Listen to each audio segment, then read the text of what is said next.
Welcome back, everybody, to These Aren't the Nerds You're Looking For. Kevin Horde here. Lorenzo Fon sitting here.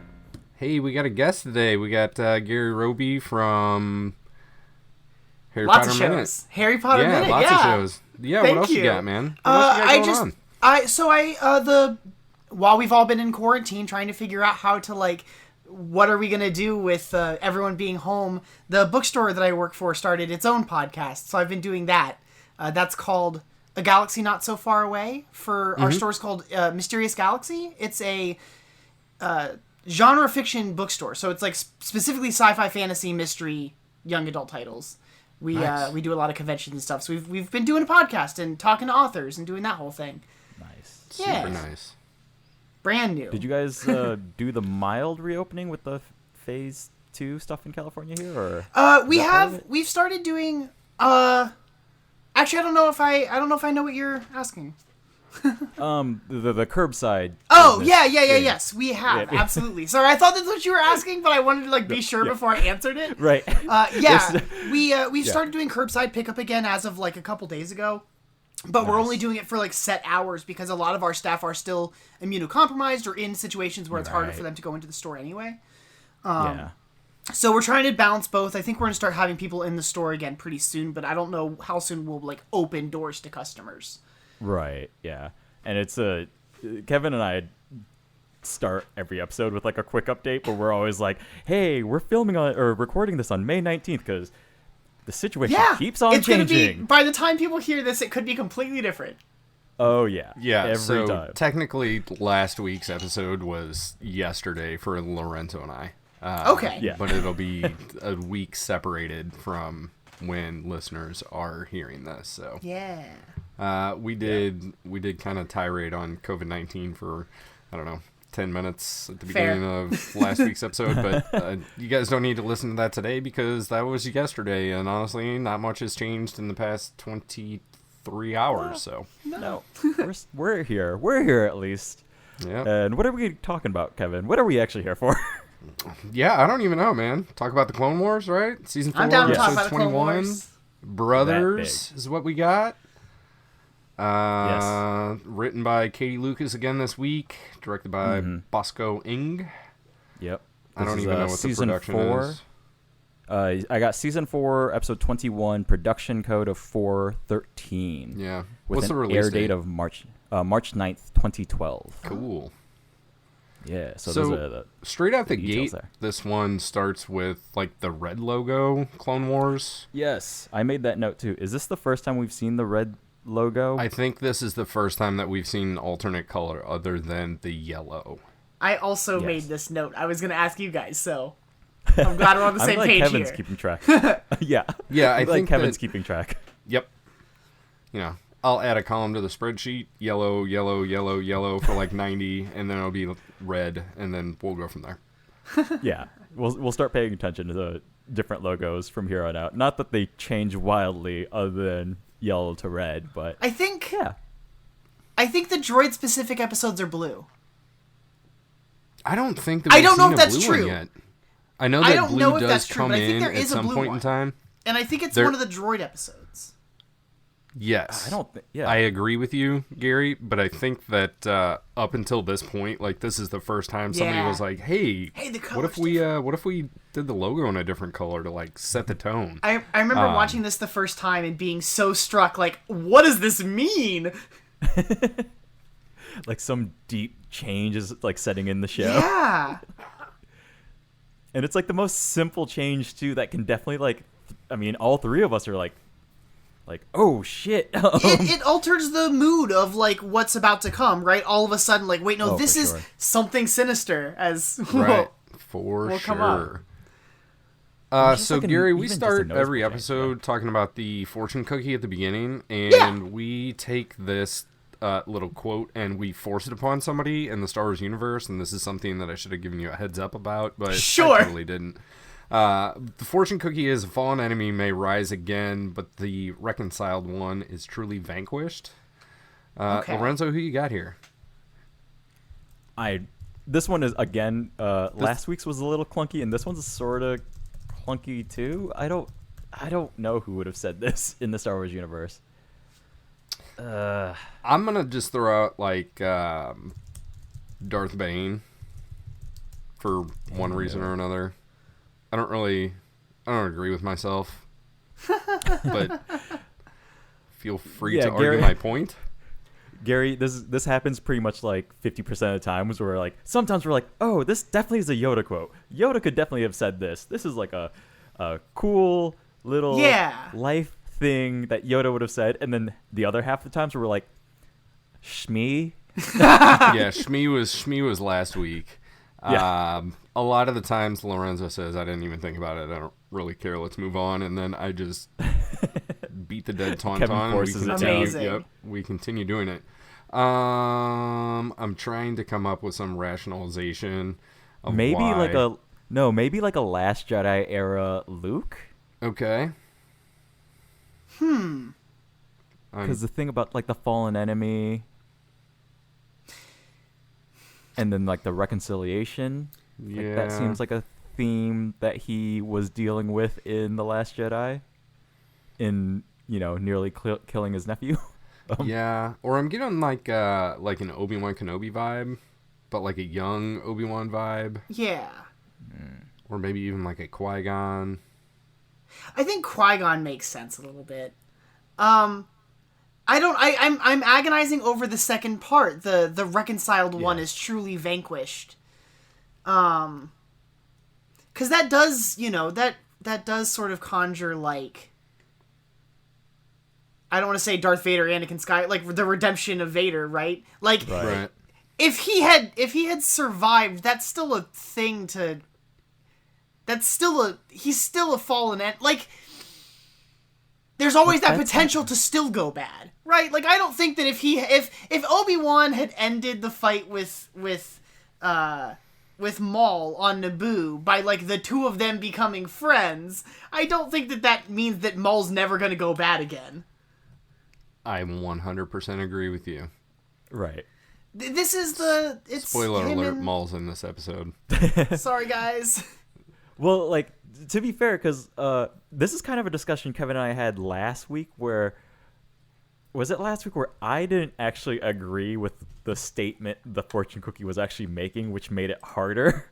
Because I was like, I don't personally think this is right, nor can I apply it to anybody that I feel would hold this value. Yeah, I'm pretty sure. So last week it was who we are never changes, who we think we are does. We did not like that one at all. And that's I can the one understand. I threw at Shmi. Yeah. I threw that at Shmi. I was like, this is something Shmi told Anakin before he like went off and murdered not only That the sucks. men but the women and also the children. Like, It is true. So. That happened.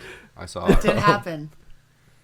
So yeah, I Kevin, like I say a lot of times with these quotes, I got nothing. So. Yeah, we'll go with Obi-Wan. That's kind of a generic. Yeah, Obi-Wan it seems or like Yoda a a good lot of middle the time. point.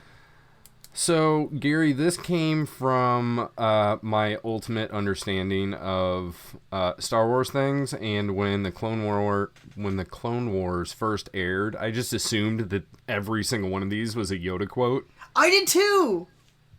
I am glad I am not alone. Lorenzo, you are the outcast here. I am the outcast. They have such a, I think, like you said, just a fortune cookie vibe to them, and so I imagine like it's the wise old master delivering their wisdom or whatever. Well, you see, I think I disconnected them from Yoda because some of them are clunky, right? Because some of them are weird. Yeah. So that's why I was like, it's just Yoda like does not speak in a clunky fashion whatsoever. not in this form. Well, there's also a consistency to like the way Yoda constructs his sentences that the opening quotes don't necessarily. That's right. true. Because I kind of saw the fortune cookie as the Clone Wars version of the Simpsons couch gag or Bob's Burgers, like different stores that show up, right? Like, that's all I read into it, as much as that. Like, that's as deep as I went. It's like, oh, it's their thing that they're going to put in front of the show so children can, like, learn to read, I guess, or something. Like, Or it's Yoda every time. It's all Yoda. Every time. And when it's not what Yoda would have said, he's just telling someone else something that someone told him. So it's like just being, it's like the pass-through knowledge. It's like the St. Peter version of the account of what happened. Yes. Like, right? Yeah. Wikipedia calls it like the moral. Yeah, I always assumed it strikes me as like when you take a high school English class and you read a short story and they're like, "Oh, what was the theme of the story?" And you're like, God, I want to read this quote again. The fallen enemy may rise again, but the reconciled one is truly vanquished. And you just sort of hope your English teacher gives you a good grade. It's like, wow, they did read a couple pages of this Yes! book. We're gonna play on that, and we're gonna come back to that later. Okay. Maybe once we get through all of the plot devices of this particular one, and see if you agree whether or not that is an accurate moralistic synopsis. Kevin and I have had this discussion too, where sometimes the morals, these fortune cookies, like, are clearly written as a connection to what's coming. Yeah. And then sometimes we're sitting there and we're like, what the hell was that fortune cookie? Yeah, what does that have to do with this episode? Yeah. It's like, what? Like, the moral was talking about ice cream? And like, this was the episode about genocide? I don't know what's going on here. Like, sure, Disney or Lucasfilm? Like, sure, very sure.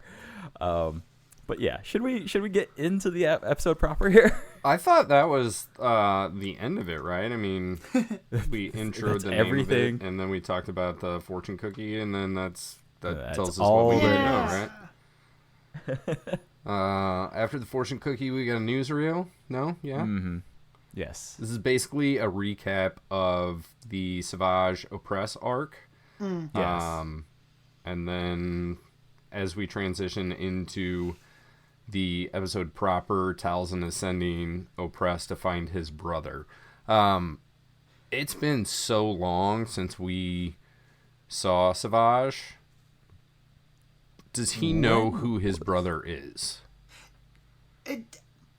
Are they blood related?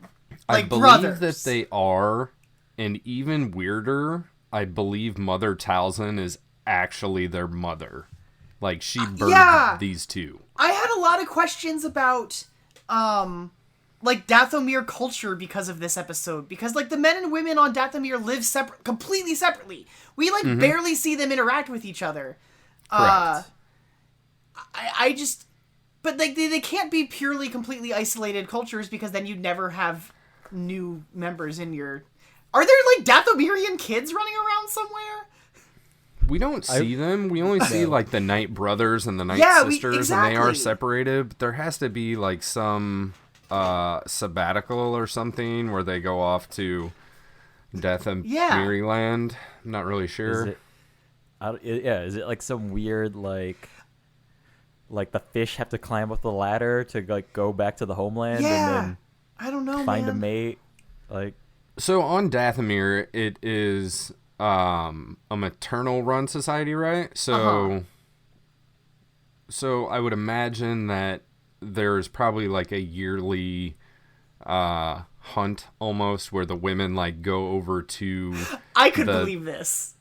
over to where the men are, and they select their mates, and then they do their deed, and then they go back home. But then how long does, like, a male offspring stay with the females? Do they just get thrown back to... throw it back over the Dathomir fence? male. Or Yeah, I don't know. I don't know. I also just, like... Because their tribes are called the Nightbrothers and the Nightsisters, I assumed that they use those terms as, like, endearments. Like, Asajj always refers to other Nightsisters as her sisters, regardless of whether she's blood related to them or not. And I, like, assumed that the brother thing for the Nightbrothers was the same thing. Because doesn't, before Savage was given the name, I don't remember what his original name was, but wasn't, I like... think it was Savage, wasn't it? Was it Savage? Well, and it was... Farrell was his brother that he was like, he saved this guy so that he would be... That happened a long time ago for you guys in the show, I'm sure, but Like, You he have had an his impeccable brother memory, that sir. he, like, went through Asajj Ventress's, like, selection process with. And they referred to each other as brother as well. Yeah, your memory is much better than mine. I'm in the early stages of dementia. That's so- fair. No, I've watched through the Clone Wars quite a number of times. You and Kevin. So for your purposes of context, for me, I've only watched every episode maybe once, Wow. if that. So then when I sit down and watch these, that's been kind of a thing of my review where I'm like, I honestly didn't remember this episode before, so I don't know if I'll remember it after this. Like, Yeah. we'll see how this goes.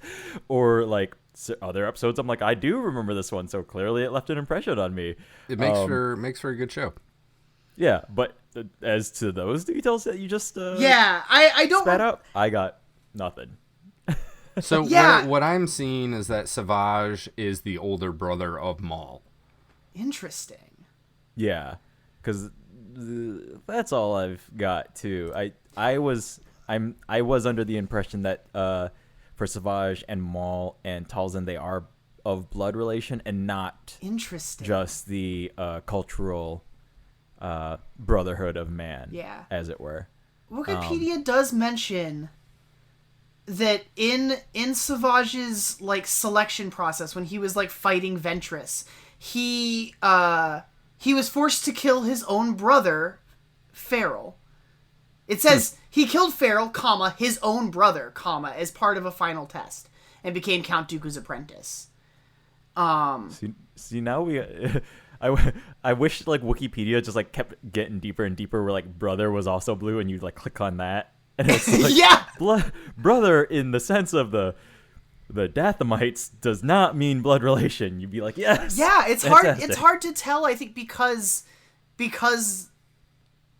the name of the cultural group is Yeah. brother. And also because everybody calls Mother Talzin Mother Talzin. 100%. It's complicated. So- Maybe they're all related to Mother Talzin. No, okay, so there's only there's three brothers. So Lorenzo, to your delight, if you go to Oh. Darth Maul's Wikipedia page, Great. it starts. Darth Maul was a fourth sensitive male Dathomirian Zabrak, Dark Lord of the Sith, who lived during the waning years of the Galactic Republic. Originally a Dathomiri Nightbrother, born of Iridonia, and known only as Maul. The infant Maul was given by his Nightsister mother, to which you can click on Mother. It's Mother Talzin. It is not. It is It's Kaisina. not. Oh. What? Wow, okay. And Kaisina was a female human Nightsister who lived on the planet Dathomir and was the mother of Sith Lord Darth Maul, as well as his brothers Savage Opress and Will Ferrell. Wow, that's fascinating. So Wikipedia, when I pull it up on my phone, it says Darth Maul was a Force-sensitive Dathomir and Zabrak male and dark side warrior who served as the apprentice of the Dark Lord of the Sith, Darth Maul, during the final years of the Galactic Republic, and reigned as a crime lord during the rule of the Galactic Empire. The son of Mother Talzin of the Nightsisters, comma, he was taken as a young age by the Dark Lord of the Sith, Count Darth Sidious. Blah, blah, blah, blah, blah. So, Well, you know why? I'm on the Legends tab and you're on the Canon tab. How about Ah! Oh man. Wild. Oh, man. I think it's complicated because the terms used for the two groups are very ambiguous. Yeah. And it's not unheard of So for people to call, they're all brothers and sisters at night, but during the day they have regular family. That's what I'm gathering. Perfect. There we go. We've solved it. Nice. We have solved mysteries that stood far too long far too long. Since we have gotten through the Maul family tree, let's hop into this episode proper. Yes. We start with Dooku talking to Grievous. I thought this was really odd because I didn't know that these two guys hung out. Yes. And there seems to be a lot of Clone Wars going on for like the two biggest generals of the Separatist side to just be hanging out in the same place. in the same place. They seem to be. Yeah. They seem to do that from time to time, where they're just like, "Hey, there's nothing else important. Just There's other shit's happening though. So I mean, you say that, but I think the first time it happened was like 2 episodes ago. for the box, yeah. I feel like there have been other episodes where they're just like randomly calling each other up. It's like, hey, no matter what you're doing, go take care of that. Yeah. But these guys are in okay. the same place at the same time. Like, they're hanging out in Dooku's parlor right now. It's just a coincidence that Dooku senses what's happening or what's coming. Right. They're there for something else. Maybe they're meeting for something else. There is a lot of that random sensing that happens this episode. We'll get to Yeah, more we'll of get that to for sure. that. We'll get into a lot of that. So we jump from there over to a diner scene. Got another 50s diner, not Dex's place. And I have a huge question as to where this is, like if it's on Coruscant or not, because we'll fast forward a little bit, and later in this episode, Anakin and Ahsoka just like randomly show up. Uh-huh. Yep. Because Anakin is hungry. Yep. Even though, so what happens is Savage Opress, like, for some reason goes into this diner and like just beats up a bunch of people and then gets he felt like like a it. boner over some dust on a box. I was Yeah. wondering if I like had missed some context for like why he's at this diner on this planet, like messing with Right. these people. You did not. I think the idea is that he's following this talisman that he's wearing around his neck, and it lights up when he's on the right trail. Like I don't know. honestly- a game of hot and cold. What's that game the kids play? Yeah, hot and cold. Yeah, hot and cold would be one of that 100%. it's like that or like but like I don't remember this talisman. Was this set up in the previous time we saw I don't Savage? think 'Cause so, man. I have no memory of this talisman, and when it was like glowing, I was like, okay, like I have bought into a lot Yeah. in this universe, but this one that just like randomly lights up around dust, or It's- he's like talking to the sky or something, and it would just like randomly light up. It's like, where are you leading me? There's a convenience that like comes with just never explaining how Nightsister magic works at all. Nope. It's the It's limits magic are with a endless. K. Yeah.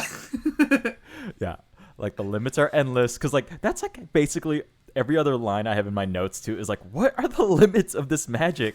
What is happening? Yeah, it's Wha- super weird. I don't really whatever. get like why it works or why it should work or Well, because like also like okay, so I don't know if we haven't gotten it's close, but like right after this diner scene where Savage like runs out and keeps like following this like talisman lighting up a pathway, like it jump cuts to Mother Talzin, who like responds to what looks like Savage just like having exposition with himself, right? Like as characters will tend to do Yeah. in any media where they're just like saying random shit out loud for no fucking reason. But then Talzin responds, and she's like, "You're on the right track." So I don't remember, like, did the whole sequence with Dooku, like, destroying the Nightsisters happen before this? Yes. Yeah, What that happens to was- Talzin in that fight? I don't remember how it ends for her. She turns into green smoke. Okay, so, like, Yeah. is she one with the Force now? Is she She's like a Force ghost situation? No.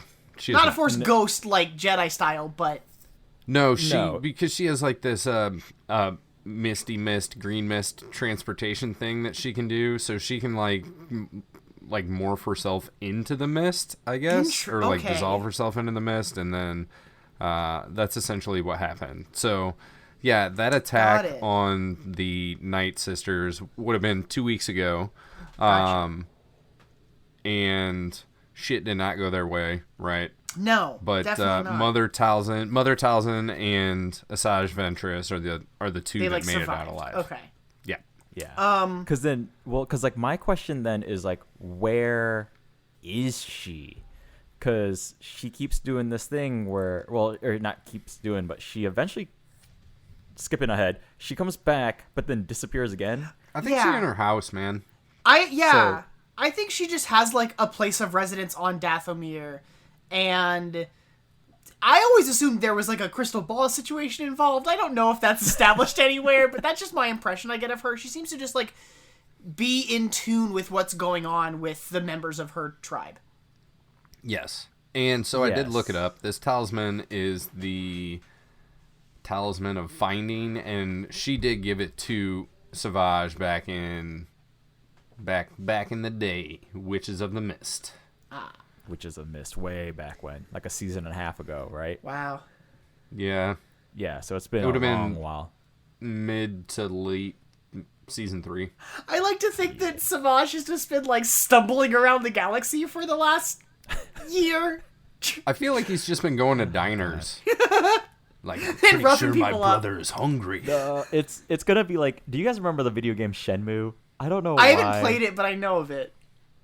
Oh my god, because like, I don't know why it ever got as big as it did. Because like for the first like 3 hours of the game, you're like wandering around old parts of Tokyo, trying to find your dad's killer, and it's like the worst voice acting, and What can you all you're tell me? looking for is sailors. Nonstop, you're like walking through stores. They're like, "Hi, I'm looking for some sailors. Do you know of places where sailors hang out? Are there sailors at this bar? There might be sailors at that bar." That's like what I feel Yeah. like. Savage has just like been wandering around with this talisman. Like, okay, Is that what you, am I brother? looking for? Yeah, where would my brother hang out? Is this the place? No, it is not. Next diner. Let's go. I haven't seen him since he was this big. Right. Like he may or may not have legs right now. I don't know. What's going on. I wanted to get back to Kevin. You asked like where this diner is. Like, what is the happenstance that both Anakin and Savage wound up at the same diner somewhere? I don't think it's on Coruscant, because in that conversation when with Ahsoka later, I'm jumping forward a little bit, but when No, he you're and good. Ahsoka are having that conversation about how he starts sensing something, her response is all the way out here, Yep. which makes me imagine that like they're just somewhere in the Outer Rim, and this is just a massive coincidence that they were in the same place. Right, and Anakin just got hungry, so he's like, "Oh, let's go They over don't even there." get wrapped into, like, even though what's the cops happening. are there and shit, Yeah. and They just give Anakin just got some free food at this diner that Savage happened to be at 20 minutes ago. this also do- boggles my mind because so there's like security droids there, right? Yeah. Because one of the robot waitresses called the cops. Savage Which goes she in takes back. way too long to do, by the way. Uh-huh. Everybody at that first scene takes way too long. Like they're watching a lady get choked out. They're just watching it happen. He runs off, and then finally somebody's like, "Hey, you, call the authorities." And then she's like, "Oh, right." And then she like taps the side of her head. You would think it wouldn't take so long if this happens all the time, like the diner Right. guy says. I was kind of thinking the opposite. Like, if it happens all the time, they're, like, waiting for it to escalate. Like, the cops are probably tired of showing up, like, for Yeah. a minor scuffle, so they have to wait until something, like, really bad happens, which apparently is a guy running away with a glowing talisman around his neck to caress boxes in the back or something. Yeah. But yeah, so then Anakin and Ahsoka show up, and like Anakin jumps into hero mode, and he's like, "Oh my god, I'm gonna help this person laying on the floor." And the cook comes out with like a skillet, Yep. and then one of the security droids is like, "You're brandishing a skillet against a Jedi? Well, like, what, are you trying to die?" And then that's when they get the free food and everything. Yeah. So Right. Hey man, the frying pans work for Rapunzel, so Yeah. Here, they did Jedi indeed. are near celebrities, but then 20 years from now, Jedi are like not Legends. as well known, and then 25 years after that, like they're I think it thought really- to be a myth. Where this place is must be like a through point for like a hotspot for conflict kind of thing. Is like- this like one truck stop away from Exegol? Like I don't, because my assumption is that like earlier today I was listening to you guys talk about the episode The Box, and one of the things that this came up was that like, how is it that people just suddenly like have forgotten all about the Jedi over the course of 20 years? And like, aside from the people that are like directly involved in this conflict, I bet most of the galaxy has never met a Jedi. Might have heard of them. Oh, there are Jedi that are leaders in this war. And then the war ends and there are no Jedi anymore. And people are like, oh, like, what were the Jedi? Weren't they supposed to be? Because I don't think they've been like the galactic defenders of peace in like. I feel like if there was like a military force involved in a civil war that was like led by a bunch of monks, and then the Senate like was convinced that the monks were trying to take over, that this would be a big deal in galactic history. I think that the difference here is that the galaxy is huge.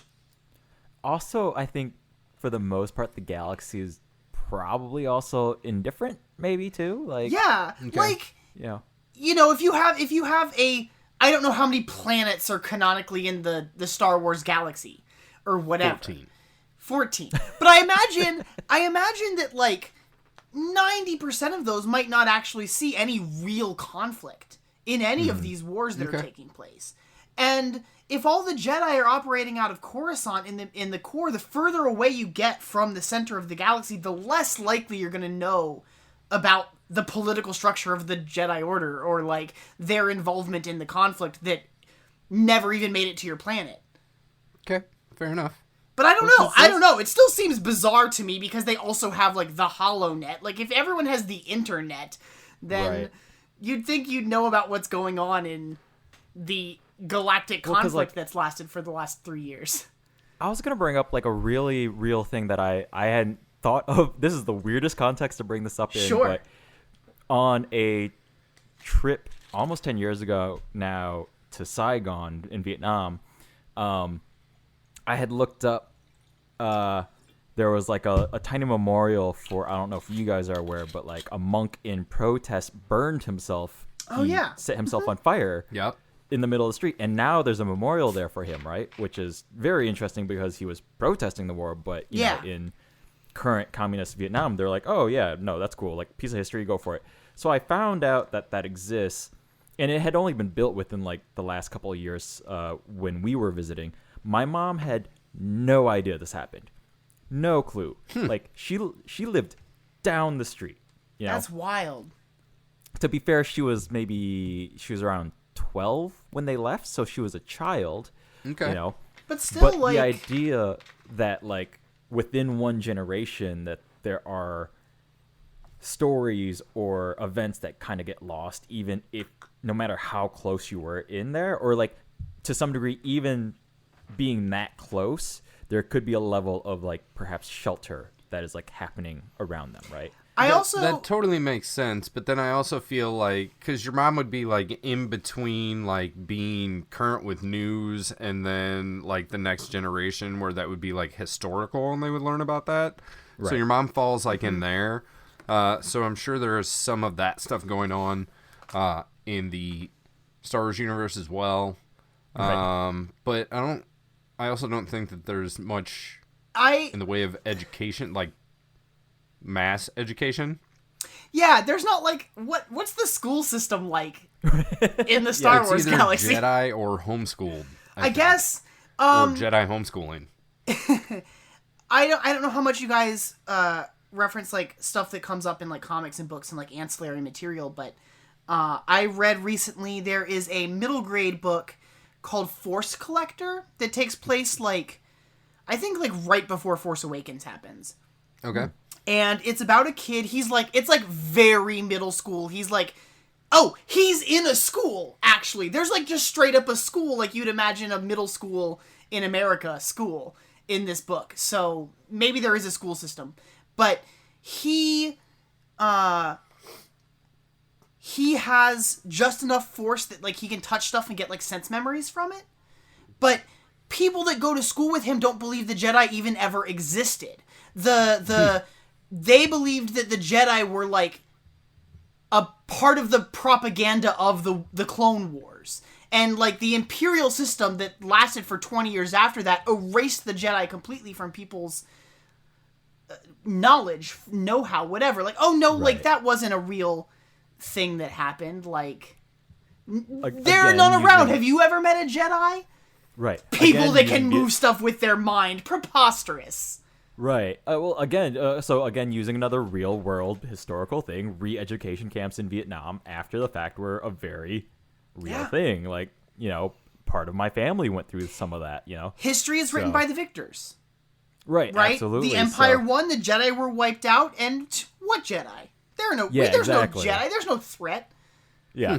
So, we won the war. And then you always paint yourself. Yeah, exactly. And you always paint yourself as the good guys, right? Yeah. So it's really the only people I think that would really spend a lot of time questioning like what happened to the Jedi are people on worlds where Jedi, where the Republic was helping, who were there for the war, right? Kids born after the war end, no idea. People who died in the conflict can't tell their story. I think it's just I don't think it actually takes that long to remove something from the cultural awareness. Right. Okay. And I agree. Because, again, one more real-world application, because, I admit ignorance to this. Did either of you guys watch the Watchmen TV show? I haven't yet. I have not. Because they bring up the Tulsa riot massacre thing. That's a very real thing that happened, but people thought it was just for the show. Yeah, I was hold on, this I need to look into this, and of course there's wiki pages and stuff all on that, but so many people just thought that was a made-up thing and also, for the context of the show. Again, just to lean back on just how big the galaxy is, at their height there were 10,000 Jedi. No, I don't think at their height there was 10,000. Or not 10,000, but during the time of the war, isn't it established that would be the max Jedi that there were during the prequel trilogy. Okay. But that wouldn't be the height in numbers of the 10,000. Okay. But right. I think we'll find out with High Republic, hopefully. Yeah. I don't think High Republic takes place far enough in the past, but that's just me. Yeah. They went real deep in the past, 400 years. It's not even 4. It's only 2. It's 200. It's only 200. It's only 200, years. I thought it was 400. Chewbacca's going to be born in 30 years. I like how both Gary and I just ganged up on Kevin real fast. We're like, hold on, no, bitch. It's not even that long. It's way shorter. Californians. I have a big... I'm excited about High Republic, but I think it's too... Yoda is still just, teaching on Coruscant, probably. Of course he is. Yeah, exactly. Yeah, he's so 600 and something fucking years old. Why can't we have a story that takes place, pre-Yoda? Yeah, I don't even want the chance of Yoda showing up. Maz Kanata's probably around. For yes, sure. she definitely is. Yeah. But anyway, if there's the Jedi have presumably been on decline for a while, it seems, right? I don't know how long they've been on Coruscant, and they're not under the thumb of the Senate necessarily, but they kind of are. They've basically tied their own hands by and I am the Jedi culture, even in the time of the prequels, feels like one that's been on the decline for a while. Mm-hmm. Yeah, they're not running at full capacity. That's for sure. And so I'm not So everything... essentially, the Sith have not been around for 1,000 generations, I think is what Ki-Adi-Mundi says. But that's I thought it was 1,000... Okay. I think the Republic has stood for 1,000 years, but Ki-Adi-Mundi says... Wait, the Republic's only been around for 1,000 years? I thought it was longer than that. I thought that the Sith hadn't been seen in 1,000 years. But I don't... there's so much context to I think you're right, and I think what I'm thinking is when Obi-Wan talks to Luke, and he said the Jedi Knights were around... Jedi Knights were the protectors for 1,000 for 1,000 years. generations. Yeah. Well, and then so of basically course they got lazy over the past 1,000 years. They got complacent. Yeah. Mm-hmm. They got complacent. That's exactly what happened. Looping back to the location of this diner. I know we're still at the diner. No. I'm sorry, guys. I'm excited to be here. No, it's A-okay. I will say, so I agree with both of you. I had no idea where this planet was. I was confused about whether or not this is Coruscant. Wikipedia does name the planet, by the way. What planet are we on? It's Stobar. Stobar. It's a place called Stobar. This is its first appearance, by the way. Is this its last appearance? Probably. Technically, it appears in flashbacks, but yes, this is basically its only appearance. Yeah.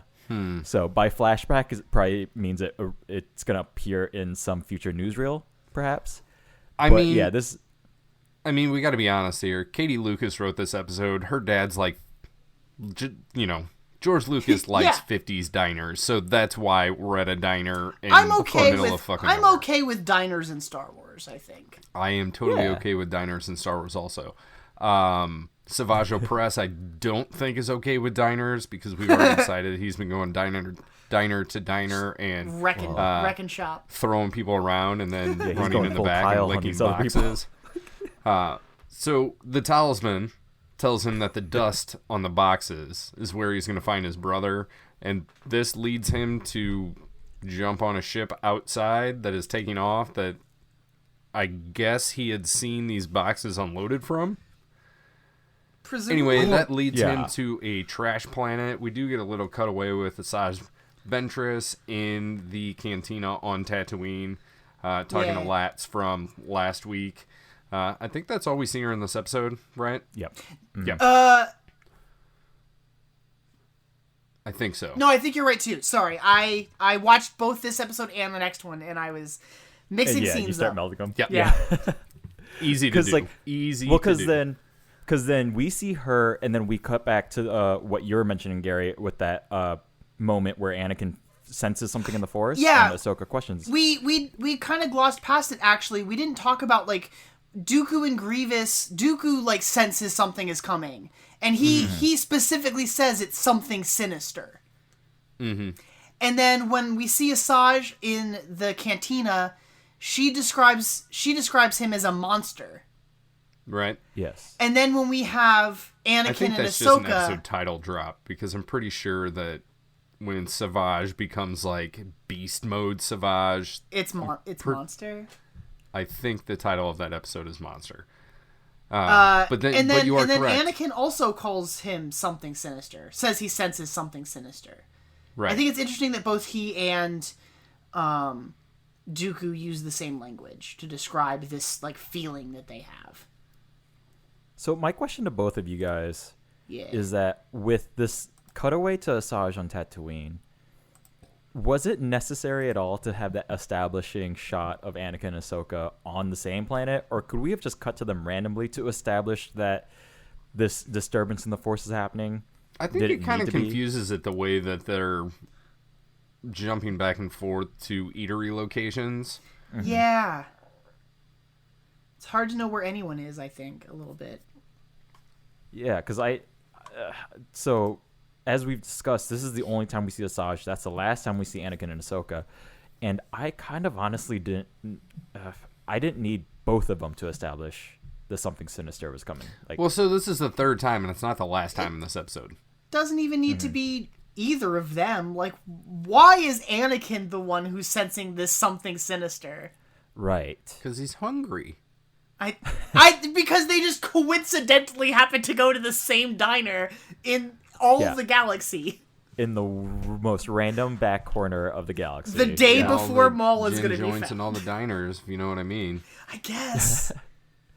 But yeah, because like I get Ventress because she is kind of the through line between the last 2 weeks and then next week. And I do like how she is just kind of dropped in here to transition from essentially like one story to another story. It's just, different parts of things she's involved with.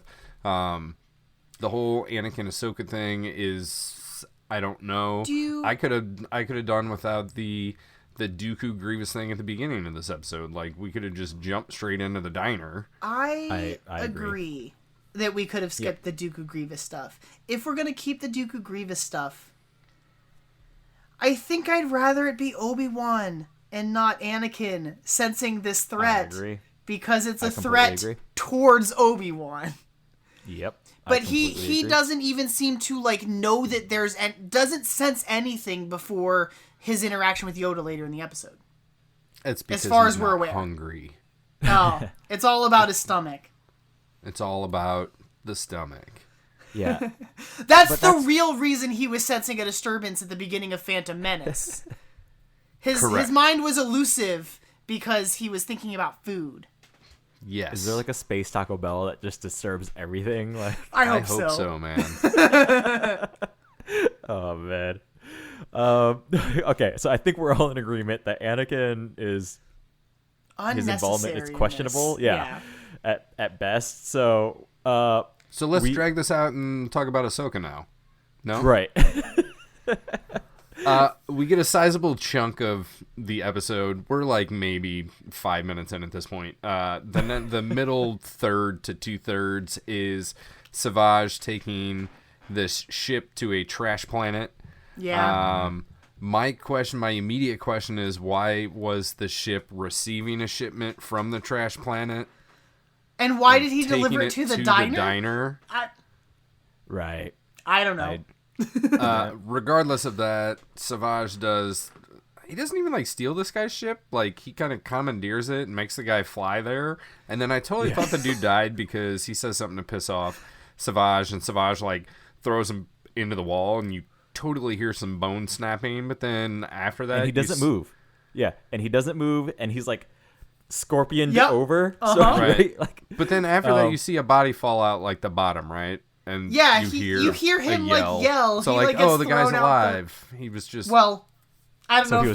He's alive paralyzed anymore because he's been thrown out of the ship. Yeah, he's definitely dead then, but like he was perhaps paralyzed. Maybe like he's tough because he's not hungry. Yeah. And then I feel like most of what happens on this junk planet is kind of fluff for this episode. I think it's, some of it's like visually interesting. There's some interesting stuff. Breathers. I have some questions about how sentient do you think these fire breathers are? Not at all. Not at all. No, I keep thinking about because they're.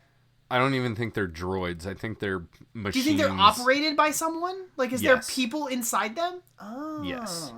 I assumed they were just like autonomous. Yeah, I was imagining them as like a giant fire-breathing Wall-E, I guess. Like, yeah, right. They're just like off doing. But if that's the case, if they're autonomous, then like, do they have the same sentience level that like R2 does? No. Yeah, I would put them maybe on the same sentience level as like the battle droids, I guess, the lower end battle droids, like, those are smart guys, man, because they don't have to eat and they're not hungry. But they're still kind of just like doing their basic functions. Know if I'm prepared for a conversation about like the consciousness of a battle droid, but I always assumed that like I think that droids are more sentient than the Star Wars galaxy gives them credit for. Some of them are. But like. Okay, so they are droids. Yeah, so even interesting. Well, so even Obi-Wan in Attack of the Clones, who has presumably been on missions with R2-D2 and Anakin for like 10 years, is still like, I think in Dex's diner he talks about like, droids not being people. Right. I don't remember the exact wording of that. If droids could think, then none of us would be here. Yeah, but like, that, like, you've seen evidence that they do. Yeah, and they definitely have like feelings, and yes, they fear death, right? Exactly. So like, I think that even the battle droids who seem to run on like this, all of them are just on the same sort of software system. Have a sort of individuality. I think the battle droids are as sentient as like. I don't want to get into a talk about like battle droids and the clones, but like they're the same thing. They're just built differently. Ouch. One is I love both. I think that like there's an episode.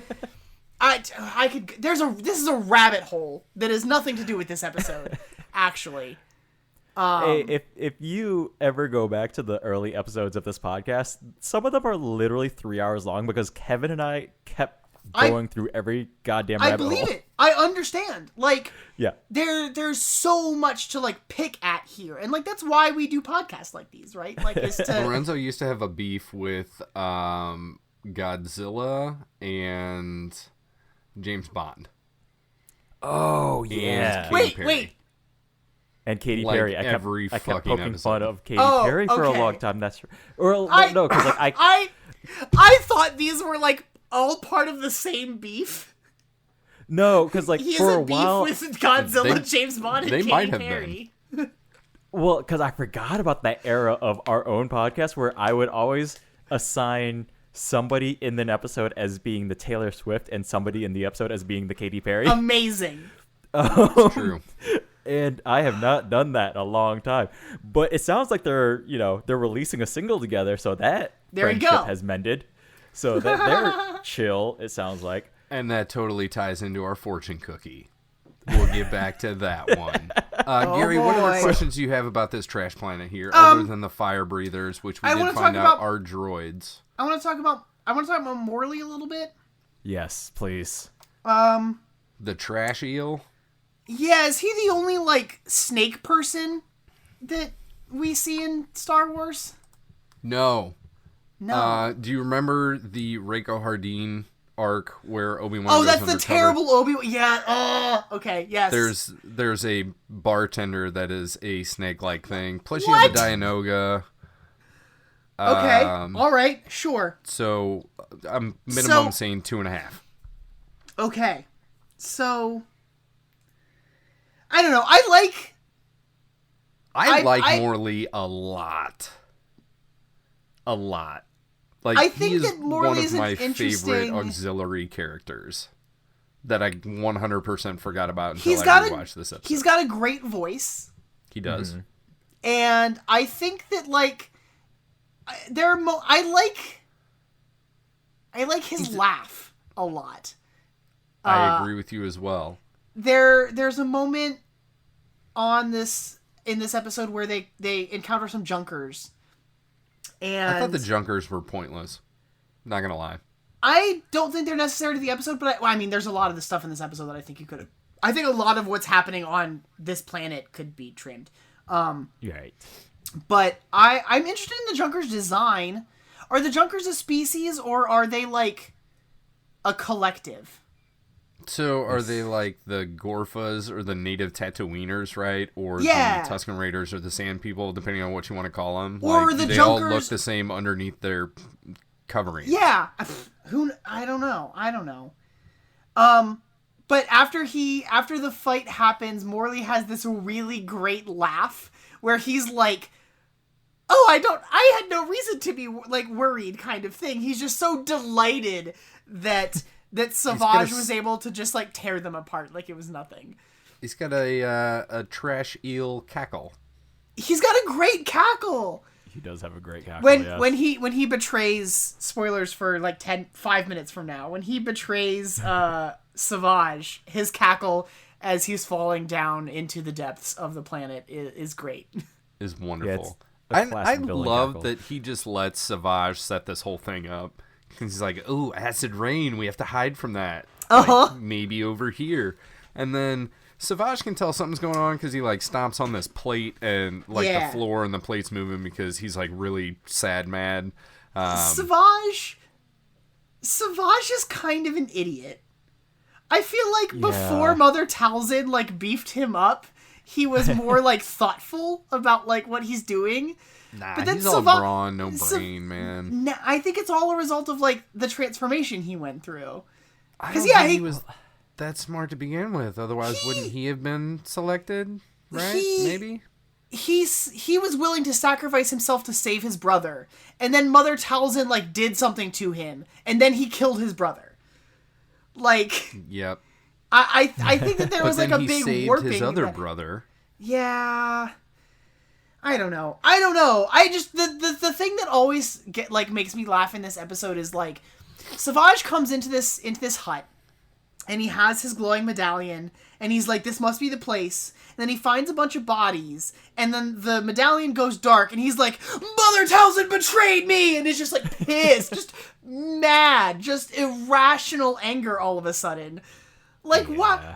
That thing has gone dark several times. Why do you think she would have brought you here to the middle of nowhere? And she is not in the talisman. The talisman is the talisman of finding. It's its own thing. Like, I don't know. And okay, so stepping back one step. Yes. I'm not gonna lie. I was okay with the incinerator droids. I was okay with the Junkers. And then the moment it started acid raining. Yeah. I was like, what else could this planet throw at this is guy? wild. Yeah, I'm like, this planet is whack, yo. Like, why does anybody live on this planet?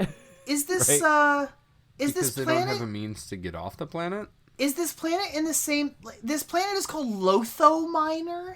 Dathomir, and I know what your question is going to be. Yeah, I thought they said Lothal the first time I heard it. Is this the same system?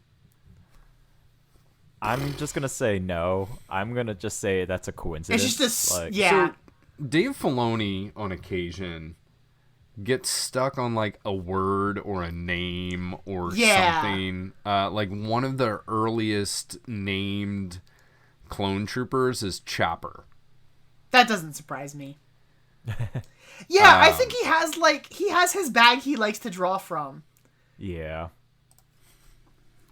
Like, I'm just gonna say this is like a basic Outer Rim planet. Yeah, it's just half the planets we encounter tend to be out in the Outer Rim, right? Like, it's like, oh, where's Batu? Outer Rim. Cool. That's all we need to know. Fantastic. The Outer Rim is a huge amount of territory.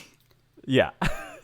If you need some you can never dip again in the same planet, but we're just gonna keep making up new Outer Rim planets. Like, they just never stop. The galaxy is endless in the Outer Rim. But I mean, IRL galaxies have like tens of trillions of stars or whatever, right? So you do this forever. Yeah. Still, it's just like I know. This galaxy feels both large and small at the same time. Yeah. Like, yeah, I get you. They keep visiting new places, and it's like, oh yeah, but there's still just stuff happening on Naboo. That's Naboo is the important thing. And there are still diners because There's people still are diners hungers. everywhere, man. People love their diners. I'm amazed they didn't just like straight up call one of them Mel's Diner, just for American Graffiti reference. Like, I bet That it's a reminds comic me, somewhere. I totally should have done the translation on the Orbesh on the front door because maybe they did. maybe it is Mel's Diner. But so I'm gonna look into that. Lorenzo, why don't you tell us about what happened when foolish Savage Opress is betrayed a second time by Throwing Morley. a temper tantrum. So he throws a temper tantrum. Real quick, though, I did click around, and I do have a name for the diner. Oh. It's called Plop Dribbles. Great. Nice. Just the place I want to go eat. Let's go get some eat plop dribbles. Plop Dribbles. I'm amazed they didn't transfer that one to Galaxy's Edge at Disneyland. Gross. I think they did. They just didn't tell anyone. Oh, man, we're all eating at Plop Dribbles. Plop dribbles. So Savage falls in a hole, as one does. Snake Dude is just laughing his head off and is hoping for leftovers, right? He wants to eat him. I don't mean to like already jump back, but Yes, go ahead. Morley, when Morley realizes that Savage is looking for a person, and they have the discussion about like, oh, there's a legend of a horned man here. Does he look like you? Savage asks like about this legend, and he says, oh, it's an old legend. He goes, how old? And he goes, old. But like, Mole's probably only been at most probably only been here for like 10 years.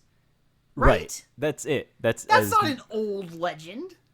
Well, it depends. Well, he's probably just lying to Savage, right? Like, that's the answer here. How long does Morley's species live? Oh, I don't know. I mean, if they only live like 5 years, then 10 years would be long. I suppose. But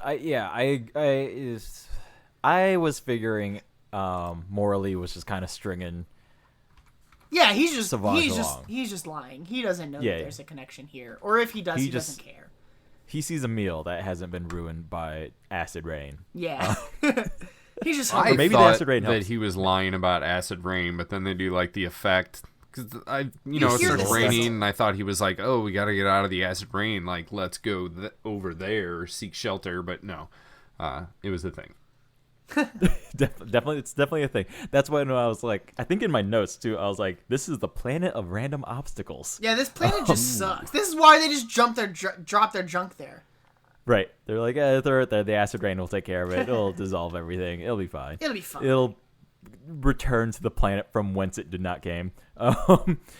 But so skipping back ahead, Yes. Savage falls in the hole, and while he's down there, there's like a spider thing that's showing up, and I was gonna say, Savage. just get to Spider Mall. yeah. So okay. So I will say, like, there is a moment here that like the episode is really good at like sort of building tension here, and Yeah. as like a family show goes, it's like doing a really good job of like letting this moment breathe. You know, like we're actually getting a scene here, and instead of like rushing through stuff. Savage is following this guy around. He's like got his lightsaber lit up, and every now and then you see it scutter off in the distance, right? This sequence also has the really great echo effect when he says, "Is that you, brother?" Right. So Which I it's like a lot. I applaud this moment for, not just rushing through, or in like the earlier seasons where like they try and create tension or like have jump scares, but they're like really unearned and come out of nowhere, like here they're actually trying to build an atmosphere and they're doing a good job at it. But yeah, so then it turns out that the spider thing that's crawling around, the Shelob, is Spider Mall.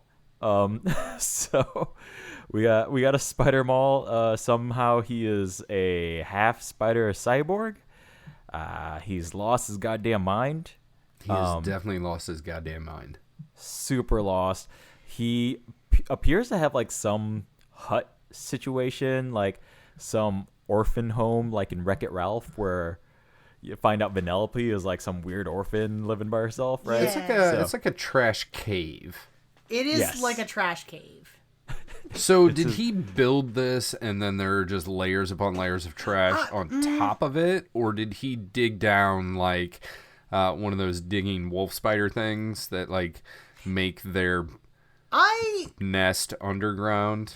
Like, have you seen the trapdoor spiders? That's what I'm thinking of, not digging Yeah. wolf spiders. Completely wrong comparison there. The trapdoor spiders. I don't know. Is Maul a trapdoor spider Probably. That's a question. with a worm That's something buddy? I didn't even think about. Yeah, I like, assumed where he did just this like come from? found this place. I agree. I felt like these like tunnels already were pre-existing. And There's then probably a Maul lot of kind them on this planet. Yeah, like I felt like Maul was just like out and hiding. Yeah, or not that he knew that he was hiding per se, but he was just. So many questions about like how Maul got here. So I'm assuming that he was just like swept up with refuse on Naboo and then put Just dropped on here? a refuse ship and dumped here.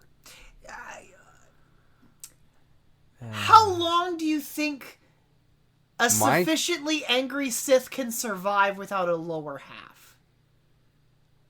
I mean, the upper half is the part that you would need for. And eating also, and he did drinking. get sliced in half But- by a lightsaber, so that cauterized him, right? So, But like, also like, what's the limit? Because did he build the spider body? Did the spider body exist and he just That's my attached next himself question. to it? I have- Did someone help him? I definitely have that question as well. Yeah. Because I'm gonna jump to a quote from the next episode. Great. To discuss something here.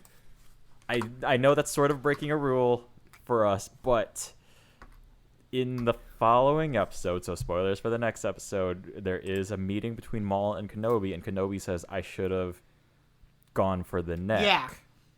Right? It's because But he then- watched the Avengers. He watched Endgame. Infinity War. No, it's because he saw what happened to Jango Fett. Yes. But what's stopping Maul from still being a floating head in a jar via Futurama?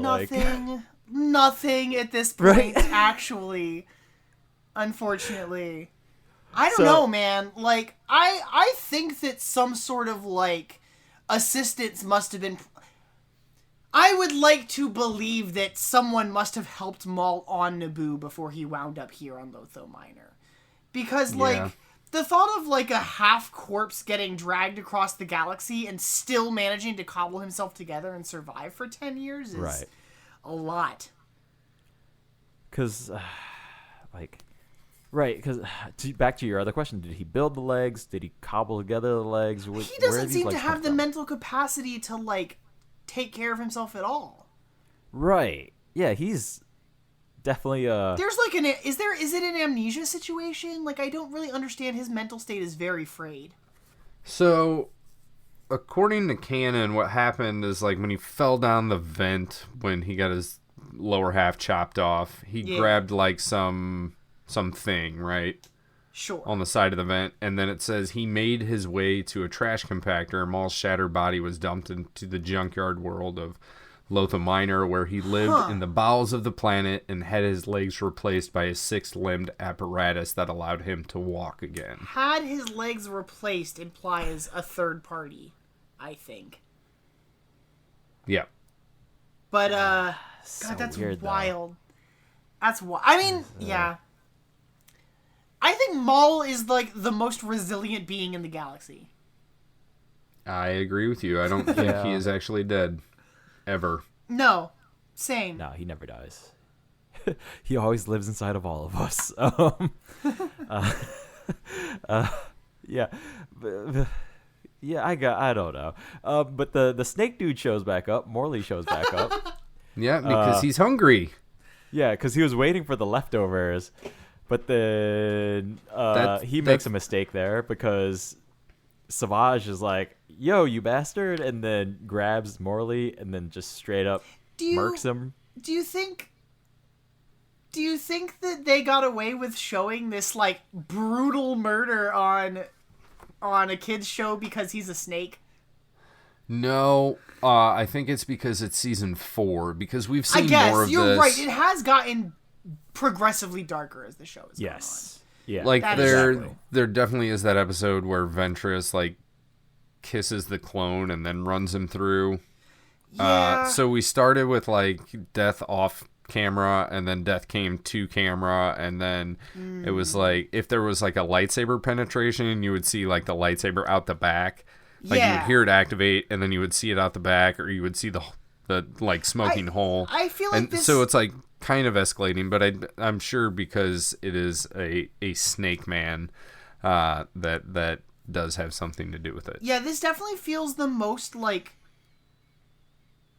maybe it's because I haven't watched a lot of the rest of the Clone Wars in a while, but the most just, like, direct on-screen, like, Savage just broke this dude's neck and threw him into the fire like he was nothing. Right. And the only other, like, I think about, like, what Maul does on Mandalore in season 5, and how they still use, like, really clever, like, camera movements to keep those deaths from being just straight on screen. Right. You might be right there. We'll look into it. It's the same. I mean, it's the same problem that we have with, like, droids. You can slaughter droids left and right. It's fine. They're droids. They're not sentient. Right. Which is a whole. There was some air quotes there for for people who are listening.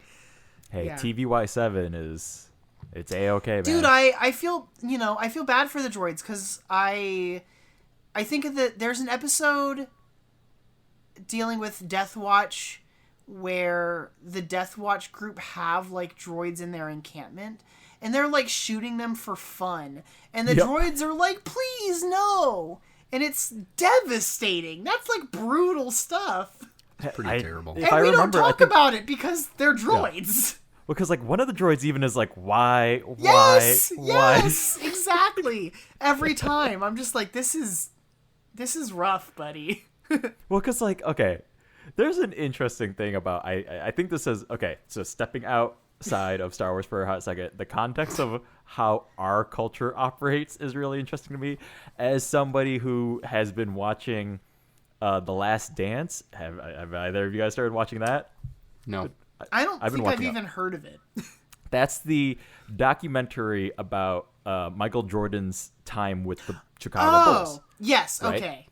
So there's an interesting thing where there are two versions of that show that air at the same time. So like on ESPN, they'll air a TV 14 version of it. And then on like ESPN2 or ESPN3, whenever they're showing it on ESPN, they show a TVMA version. Wow.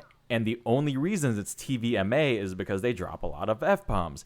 You know, they're just all adults who use such language. Yeah. But they understood that having a show about sports and the Chicago Bulls, it's still kind of fine enough to, like, make that a family program that, like, families can sit and watch and be inspired about sports and stuff like that. But they also understood that, like, some families don't like language. So they're like, look, we're going to make a TV 14 version. That exists. But if you aren't offended by that, there's a TVMA version. Yeah, That said, I find it real interesting that Walking Dead, you can rip a guy's intestines out of his body, and that shit is TV 14. But you get Michael Jordan saying fuck a couple of times, and that is TVMA. Yeah. It's wild. So, I don't know, man. yeah. So I'm not the first to make that observation. I mean, the PG-13 and R thing does that a lot, right? I think just like rating system, there's a reason they're in place and I understand it, but I also think there's like a really complicated gray area, right? Like, because Clone Wars operates in this area of like, this is a show about war. Right. And yet it is marketed for like children. For sure. And it has to be like shot and produced and like filmed, put together for that audience of like kids who are probably watching the show. And yet you still have like, you have to deal with loss and death and like heavy topics. And the way they're able to like, I don't want to say get around the censors, but like, I think what happens with Satine is very much getting, well, even with Pre Vizsla, is very much a creative way to get around the censors, which you guys will get into in the next season. But it's wild to me. I agree. Like it's always interesting.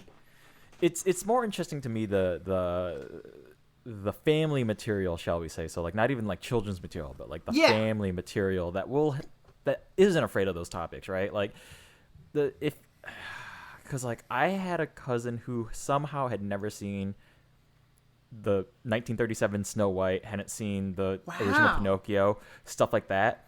And Kevin knows all about this cousin, but like he came to stay with me for a little while, and when I took him to Disneyland, he had like no context for all of this the old Disney stuff, and it blew my fucking mind, right?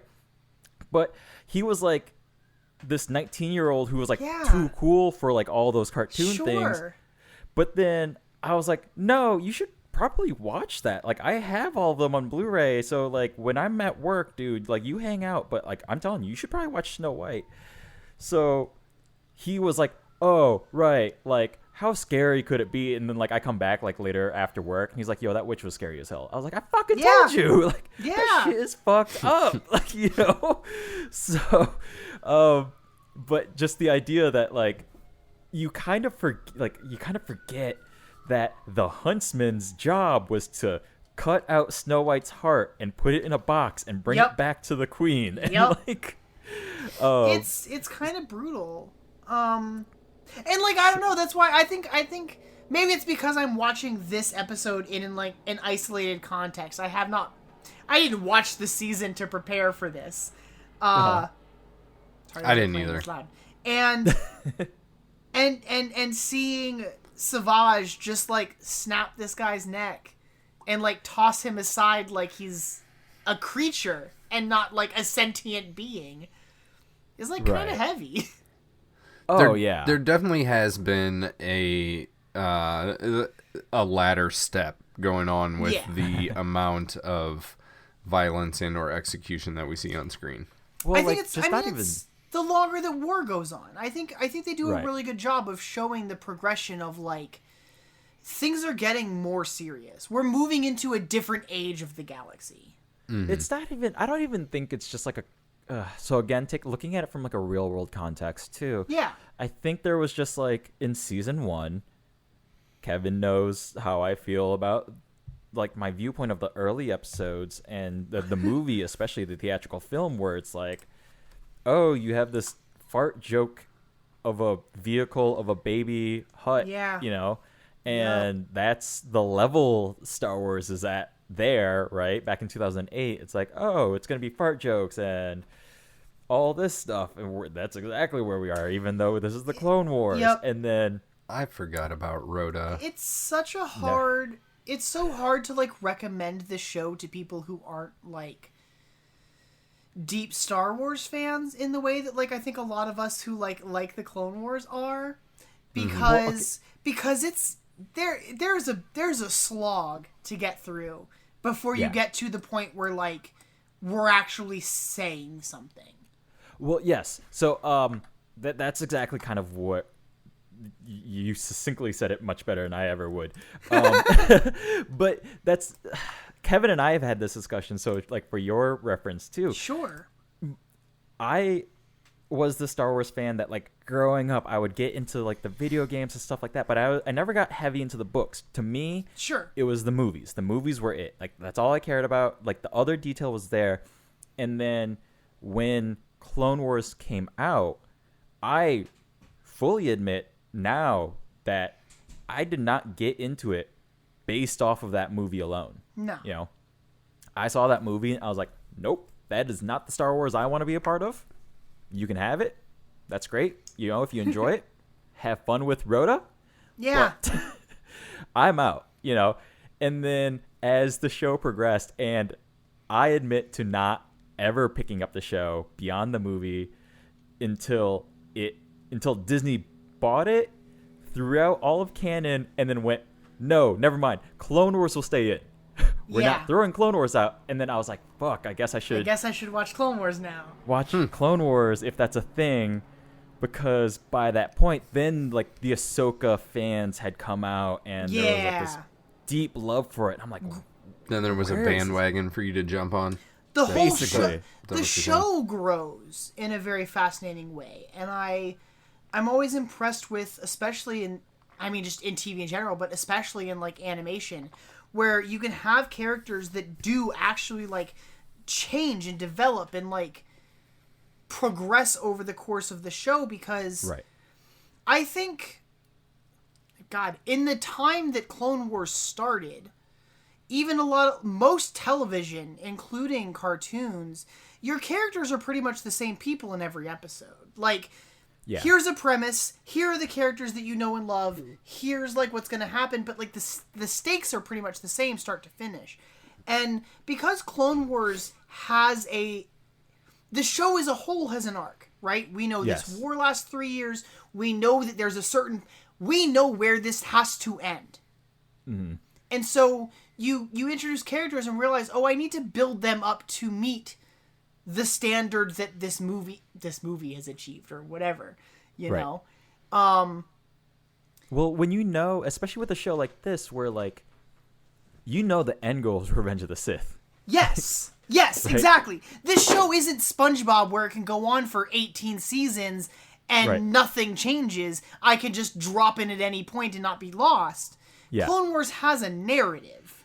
Yeah, like there has to be an end, which is why, like, from what I was hearing about season 1 back in 2008, I was like, I don't get it, guys. It took me a long time to get into the show, and then I finally It took the show a long time to get the show. I agree with you. So I completely agree with you. We're covering all the Clone Wars chronologically, so we're not going in episodic order, right? Yes. Good. Good. I was going to ask you about that, actually. Yes. So, like, in the beginning, the timeline jumps all around because it was more of an anthology show at that point, and then I've never understood it. Like, you're telling the story of the Clone Wars, why aren't you just telling the fucking story of the Clone Wars, as opposed to, like, ooh, we're gonna start with this Yoda episode, and then we're gonna go over to this episode, and then we're gonna do this thing, and then, like, later, oh, we should have told this story. I think the show was really... I was going to say something, and I don't know if I agree with it, actually. I was going to say that I do it all the time. I think the show is very ambitious in that, like, it wants to tell a story that spans the entire galaxy, but, like, that's just not interesting to follow. If you have just, like, a different Jedi in every episode, like, who cares? I mean, I guess you could do it well. But then there are also the people that are like, I don't need to watch this show that's only following these two guys. Like, tell me what else is happening elsewhere. There's a balance there. I don't mind. Yeah, you do get episodes that don't have Anakin or Obi-Wan in them. But I like that, like, there are principal focus to give a sort of, like, to allow the show to have that growth, to have characters that, like, develop and change over the course of the events that are happening. Mm-hmm. And that was my point earlier when I said I appreciate the little Ventress drop that we get in this episode, because she is she's the through line from where we were to where we're going. So I don't want to take us even further off track, but did either of you guys read the Dark Disciple book? No, not yet. Okay, no. I won't spoil anything. It's Asajj Ventress and Quinlan Voss, and it's great. Yeah, it's on my list. Believe me, it's on my list. It took me a long time. I had a hard time with it the first time I tried to read it. And then I listened to the audiobook, which I'm pretty sure is Mark Thompson voices it. He does a lot of the Star Wars audiobooks, but he does all the novelizations, and he's really good at the voices. Nice. And it made a huge difference. I really, really like that book a lot. You better believe I have a bookshelf with many books, of which maybe 10% I've read. Dude, I'm a bookseller. I get it. Yeah, exactly. I keep buying them, and I'm like, one day.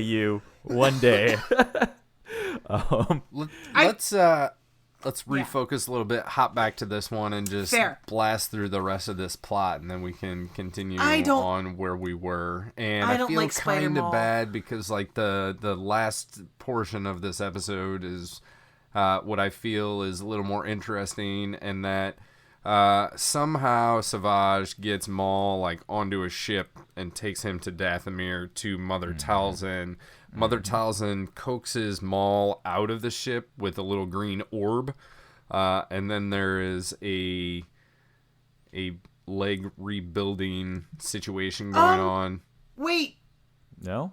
I think the leg rebuilding stuff happens in the next episode. That's the next one, Kevin. All right. That's the next one. How about that? I think it just ends with that sequence with Obi-Wan Kenobi and Yoda in the Shades room. Totally. Yeah. So, Lorenzo, you're gonna have to cut that out.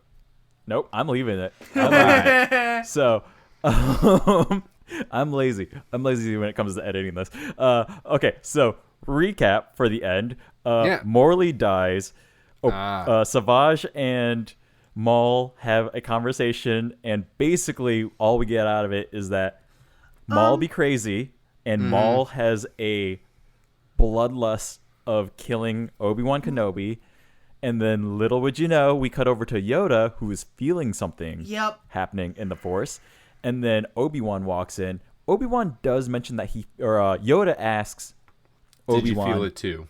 Yeah, did you feel that? To which he does say he felt it, but Yoda has very, his connection to the Force is very strong, so he's like, hey, it's like an old enemy has come back, and Obi-Wan's like, enemy? Like, who? What? Like, and Yoda gets very specific. It's like, oh, it's the one that killed your old master, and Obi-Wan's like, Yoda Maul? Like just straight knows what's up, which is wild to me every time it happens. Every time, yeah. So Maul his presence is known to at least Yoda and Obi-Wan. So going back to the other thing, that's why I agree. It's weird that Anakin was featured in this episode at all because he never comes back and has nothing else to do.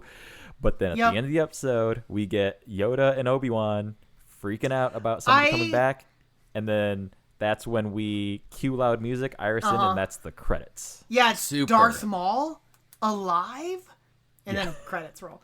I love this room that Yoda's in with the heavy shade, with the heavy Venetian they're blinds. They're not even shades. They're blinds because they have like the stripe, He's always in this room. They always throw him in this room, man. Yeah, they put him in this room. Man. It's great. It's a good room. I like the lighting a lot. It's good dramatic room presence. I feel like the only reason they ever used this room in the old one was to because he was a CG character in Attack of the Clones. They're like, hey, we need to show off the amazing 2002 lighting technology on the CG character. And then even in 2002, I was just like, it's fine. It's fine. I think there's also the thing with Anakin in there, and it's light dark, light dark, light dark. On there's his face. There's a dramatic It's foreshadowing through literal vertical blinds. Literal shadowing, but you also know it's Lucas and ILM going. And there were probably 4 shadows on his face. It's probably literal 4. Literally 4 shadows. But so that closes out this episode. Mother Talzin does not indeed come back. So. Yeah, my bad. But soon, we're almost there. Gary, one other thing that we do is we rate these on a binary scale of thumbs up, thumbs down. That's not necessarily good or bad. That is, you like it, you don't like it. You give this one. I give this one a thumbs up. I will say, I love Darth Maul. You put Darth Maul in an episode, thumbs up for me. I'll put it that way. Lorenzo. Okay, I'm gonna. Sometimes I talk my way into. I like to tease it out a little bit, Sure. Because sometimes it seems like Kevin really doesn't know which way I'm going to fall. So I'll say this.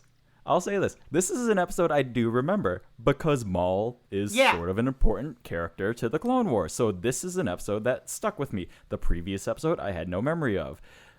I also, to that point, remember how I felt the first time I saw this episode. I had known about Maul coming back. That got spoiled for me. Because, again, I didn't watch it until it was on Netflix and the show was already canceled. Disney bought it out, blah, blah, blah. Right? So, of course, I had come across things. I'm not going to lie, because this is the perfect time to talk about this. When I heard Maul came back, I thought it was the dumbest thing I had ever heard in my damn life. Rewatching it here, it's hard to separate the context of everything we know now that season 7 has wrapped up. Yeah. So I will just say that, that has to come into account now. There's no way for me to review this in a bubble. That, as much as I can review this in a bubble, this episode is fine, and I would give it a thumbs up. Man, you're all over the place, because I was definitely expecting you to poo-poo this one. Well, I will happily take that job then. Do it. I love Maul. I love the stuff that they've done with him since he's come back. I think that he is maybe one of the most interesting characters that we've had in the Star Wars canon. So not even just Clone Wars, Star Wars canon in general? Just in general. I think that Clone Wars has been great. I'm happy that he showed up the brief moment that he did in Solo. I like him a lot in Rebels. I think that he is a fascinating character, and I'm excited to fill in a lot of the gaps of what's gone on for Maul. Super. But and when you told me, hey, we want you on for this episode, I was stoked. Hey, Maul's back. This is great. And then we get this episode, and we get to Lotho Minor, and I was like, oh yeah, it's this episode. He's reborn of trash. As much as I'm interested in the potential of what has been going on with Maul up to this point, I don't know that the rest of what happens in this episode is worth it for the payoff of the last 5 minutes. See, okay. I'm a thumbs down it. I think I'm a thumbs down it. So to what right, Kevin, to kind of have continue It's hard. I agree with you, Gary. But the thing is, I think like, look, if we weren't planning on doing this and I was just watching this episode, I don't feel like we would have picked it apart the way we do when you kind of sit down for like 90 minutes, right? So that's where I kind of fall on the level of like, it's fine. You know? Do you guys do a midpoint? Can I give it like a... Nope. Up or down. Then I think I'm sorry. I think I'm gonna commit to like the down even if thumb. it's like a 49.9%, like I'm gonna it's still commit a thumbs to the up. down thumb because like well, okay. I guess also like as someone who's watched through the Clone Wars a couple times over, I don't feel guilty skipping this episode. Fair enough.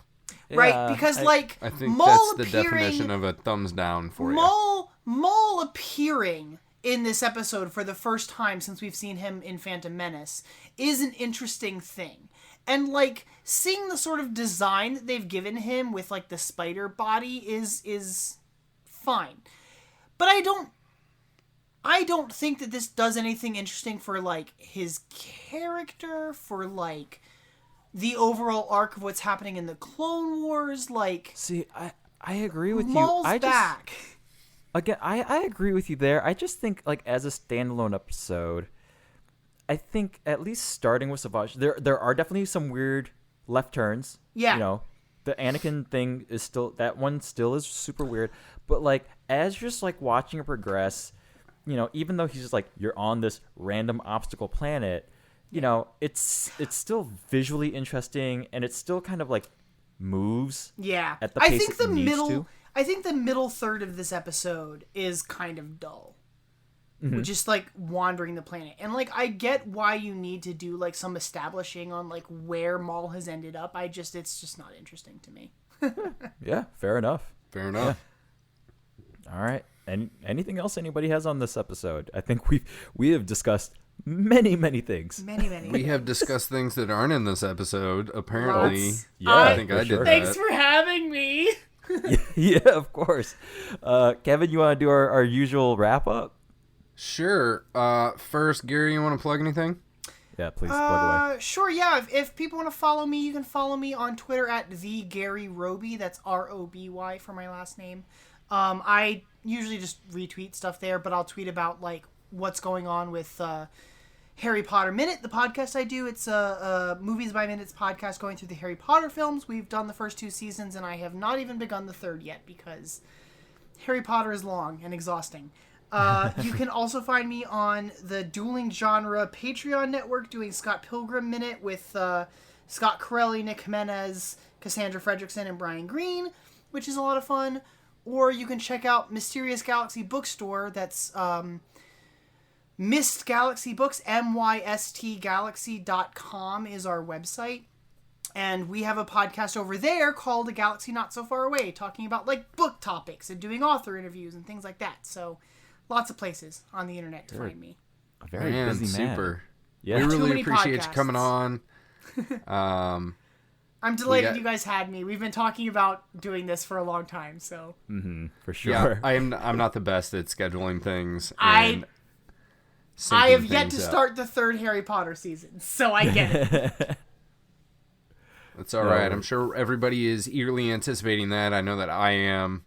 You guys have been doing some rewatches on Discord, right? We've been doing, so every once in a while, I don't have like a permalink for people to follow, but if you follow my Twitter, or if you join Harry Potter Minute and the Listener's Army on Facebook, once a week we've been trying to do like commentary tracks for the Harry Potter movies, because Victoria, my host on Harry Potter Minute, and I have only ever seen the first couple movies together.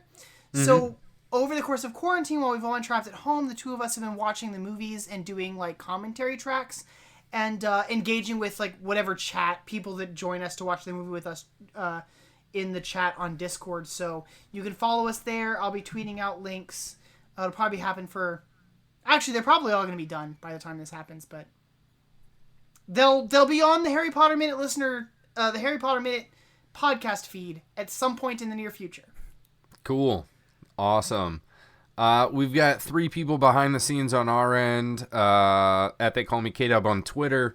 He's our graphic artist. Lindsay over at strangefantasymusic@gmail.com put together our intro, outro music.